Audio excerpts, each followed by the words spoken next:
Hello, and welcome to another episode of Inside Sweet Tooth, where we talk to people who make Sweet Tooth possible.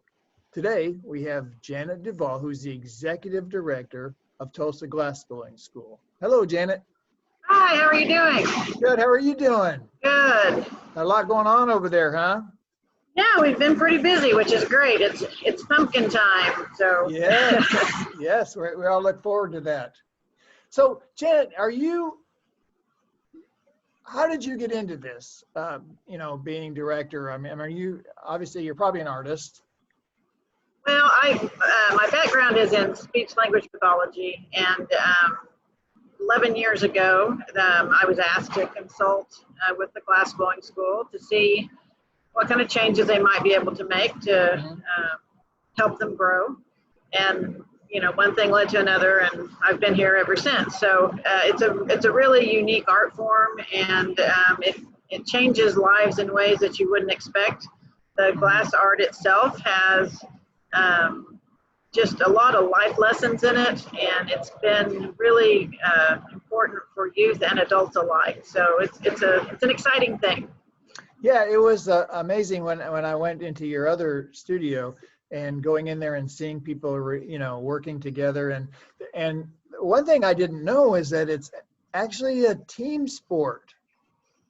Yes, it is a team sport. I never really thought about that, but I saw 2 or 3 people working and doing, and it was fascinating. Yeah, it's one of those things that you can do it by yourself, but it's a lot more challenging and it's not nearly as much fun. So it's always better to have a group of people working with you. Yeah. Okay, so now you recently moved to this new location. So tell me a little bit about that. Right. So we were originally downtown in the Arts District, and we were there for years, and had about 1,800 square feet. And then the McClure Rec Center in the middle of McClure Park had been vacant for several years. So we met with the city, and we came to an agreement that we would help bring it back to life. And so we went from 1,800 square feet to almost 12,000 square feet. And we were able to really expand our capabilities. So we're very excited to be here. Yeah, that's very nice. So you mentioned pumpkins. So yeah. That's the main focus right now?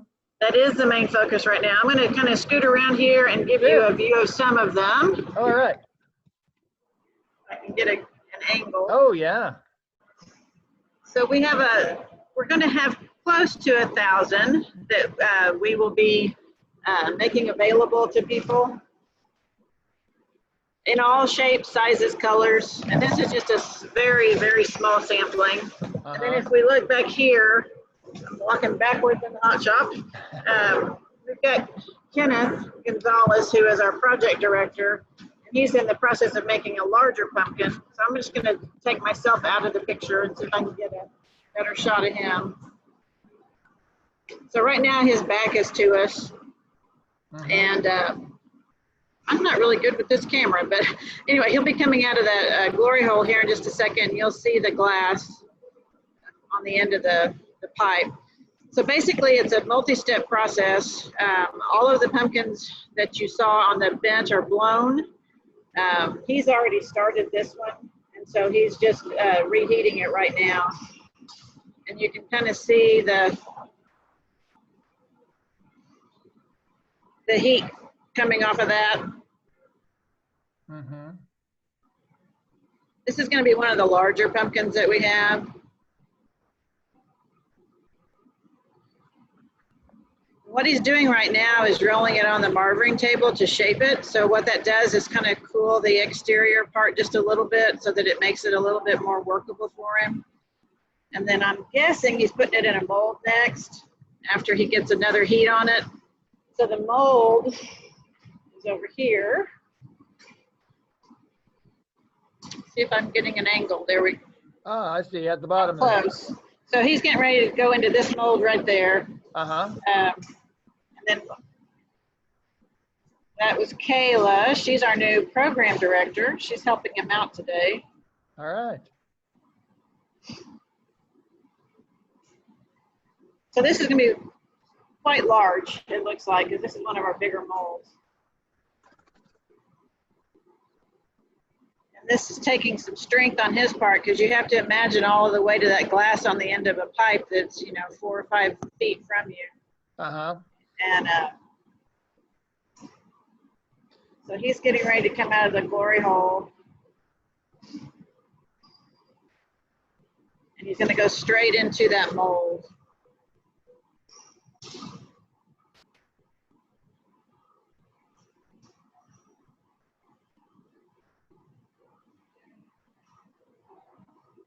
So all of you people wondered how they got the ridges and everything. Right, so he's blowing into it. Yeah, and that's how you get that's how it looks like a pumpkin. It gets the ridges, and he's letting it cool off just a little before he brings it back out. Yeah. And then he's going to blow more air into it.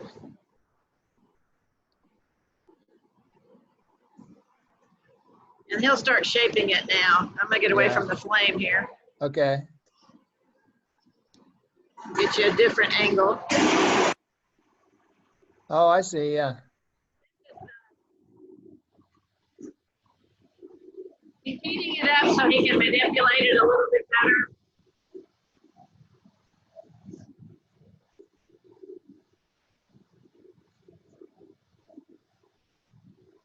So you have quite a big space there. You can have obviously several. Imagine, I'm going to step away for a minute.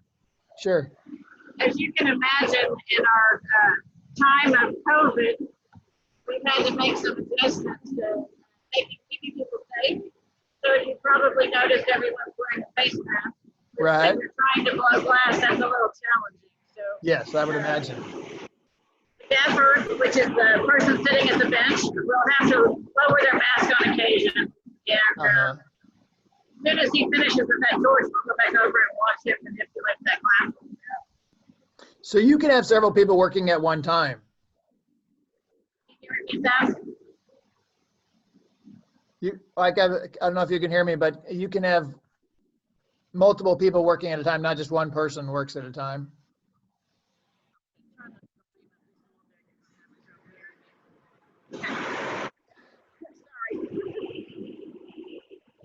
I can kind of hear you a little bit. Okay. So he's through at that torch now. Did you have something that you were asking? No, I was just asking you, obviously you have several kilns and things, you can have several people working at one time. Right, so right now we've actually got a class of people that are doing paperweights, it's just general public coming in, and they're all over there with their masks on doing their class. And we have actually 4 workstations right now, and we're working on our 5th to try to get it ready to go. Step up here a little bit so you can kind of watch.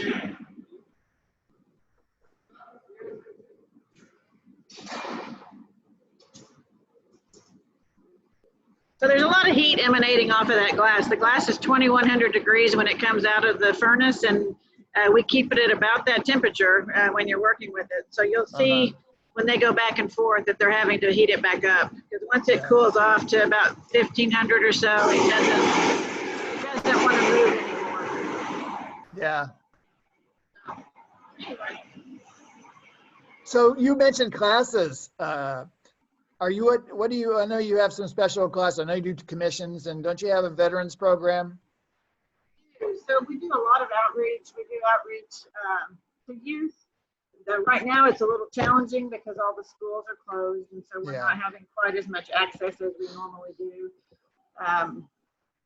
But we do have a veteran program, and it has been in existence now for 4 years. And we've had about 132 that have gone through that program, and it's really been a tremendous program. They've found a place to feel like they're part of, and the camaraderie is amazing. The anecdotal stories of just how much it's helped them have really been just tremendous. And so we hope to keep that program going. We actually just started one. It's a 24-week program that is completely free to the veterans. And we started one August 2nd, which meets on Sundays, and we have 14 people, I believe, in there. And we're just looking forward to seeing the outcomes of that. And we have a weekday program as well, because we usually have a waiting list. So being able to be here, we were able to offer a few more options for the veterans to come in. Sure. And I know all this takes a lot of money, and you all must have a lot of fundraisers going on, and obviously the pumpkins are a big part of that. Absolutely. The pumpkin patch is one of our fundraisers. We also have an annual gala where we get sponsorships and people support our programming that way. We have a spring show, which is Art for Your Garden. And the last couple of years, it's been like either rained out, or this year it was COVIDed out. So we didn't get to do it in April, but we're hoping to next spring. And we really appreciate all the support that the city of Tulsa has provided to us. We appreciate all of our patrons. They've been extremely generous to help these programs keep going. And Tulsa is just an amazing place to be. So we are hopeful that everything will kind of balance out at some point, and everybody will be able to get back to some sense of normal and not have to do everything curbside. Sure. Yes. I know. Us too. And obviously we have some pieces now, but we're doing all curbside at Sweet Tooth of the Glassblowing School. And I think we'll be having a maybe in let me see here, early October. I think we might have a little mini pumpkin patch at Sweet Tooth, and we'll let everybody know about that. Absolutely, and we're looking forward to providing those pumpkins for you. Yeah, and those are great events because the the artists came down and talked, and I don't know, people just really enjoyed it. Plus they got a lot of pumpkins, so it's benefiting the school, so it's like a win-win for everybody. Absolutely. Our pumpkin patch this year is a little different. We're not going to be able to have the big event, one-day event. It's going to run over several days by appointment, and just trying to keep everybody safe, keeping our staff safe as well. And but we're looking forward to it, and we hope everyone will either visit us or you, because yours is coming up shortly after we close it out here. And it gives people an opportunity there in Midtown to come visit and support not only us, but support Sweet Tooth as well. And so we like being able to do that. So yeah, we enjoy doing it also. I don't know if you've thought thinking about Christmas, or you have anything on the horizon for Christmas season yet? Well, we actually were talking just yesterday about some possibilities. So we'll be obviously doing some ornaments and things like that, but we have talked a little bit about doing some kind of holiday festival that would get our staff a little bit more recognition for some of their own personal work. So we'll keep you posted on what we have coming and what we can send your way as well. Yeah, that would be great. Well, Janet, thank you so much for this. This is really fascinating. Now, tell me exactly where the studio is in case people want to know. So we are at 7440 East 7th Street, which is really right in the middle of McClure Park. We're just west of 7th and Memorial. If any of your kids ever played flag football with the city, they played over at the baseball park. So we're right smack dab in the middle. We're about a block from the new pool that's here, and it's just a really pretty park. It's got a creek that runs through it. So if nothing else, just get out and take a walk and enjoy the soon-to-be fall temperatures. It is, and it's a very nice site. And when we first went out there, right after you moved in, I thought, oh, this is why she moved. They needed a pool. That's right. And it's a really nice pool. It is a nice pool. So next year the staff can take advantage. Yeah, maybe they are. All right. Well, thank you again, and thanks to you for all your artists and everything. And we'll be talking to you soon. All right. Thank you so much. Okay. Thanks.